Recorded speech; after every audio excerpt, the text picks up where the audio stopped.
السلام علیکم ورحمۃ اللہ وبرکاتہ۔ قابل احترام ناظرین، رمضان کے بارے میں سوشل میڈیا پہ بہت فضائل بیان کی جاتی ہے۔ کچھ فضائل صحیح بھی ہیں، لیکن کچھ فضائل ایسے ہیں کہ وہ صحیح نہیں ہیں۔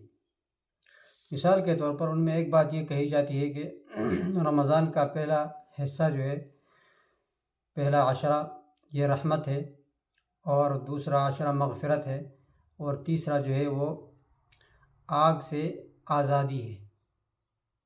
یہ روایت محدثین کے نزدیک منکر ہے، اور یہ شدید قسم سخت ضعیف روایت ہے، اور یہ رمضان المبارک کے فضائل میں ذکر کی گئی ہے، لیکن یہ سخت ضعیف ہے، اور اس پہ جو ہے عمل نہیں کیا جا سکتا، اس پہ یقین نہیں کرنی چاہیے۔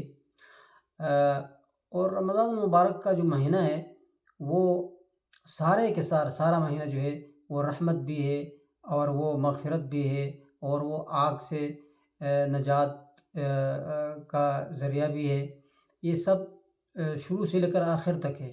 اس میں یہ نہیں ہے کہ یہ پہلا عشرہ جو ہے رحمت ہے، اور پھر رحمت ختم، پھر مغفرت شروع ہو جائے گی، پھر آخری عشرہ میں مغفرت بھی ختم، اور پھر آگ سے آزادی بھی شروع ہو جائے گی۔ تو یہ اس طرح جو ہے اس کا متن کے لحاظ سے بھی صحیح نہیں ہے۔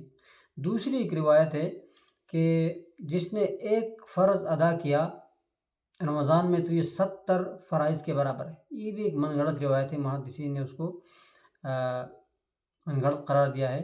لہٰذا اس طرح فضائل پہ یقین نہیں کرنی چاہیے، اور یہ اس حدیث کے بھی خلاف ہے جو حدیث قدسی ہے۔ وہ صحیح حدیث ہے کہ اللہ تعالیٰ نے فرمایا کہ الصوم لی وانا اجزی بہ، ہر نیکی کا میں جو ہے وہ ایک نیکی 10 پر جو ہے وہ بدل جاتی ہے، ایک نیکی کا ثواب 10 نیکیوں کا ہے، لیکن یہ جو روزہ ہے الصوم لی، روزہ اللہ تعالیٰ نے فرمایا میرے لیے ہے، وانا اجزی بہ، اور میں ہی اس کا جزا اور بدلہ دینے والا ہوں، تو اس کا بدلہ معلوم نہیں ہے کہ کتنا زیادہ ہے۔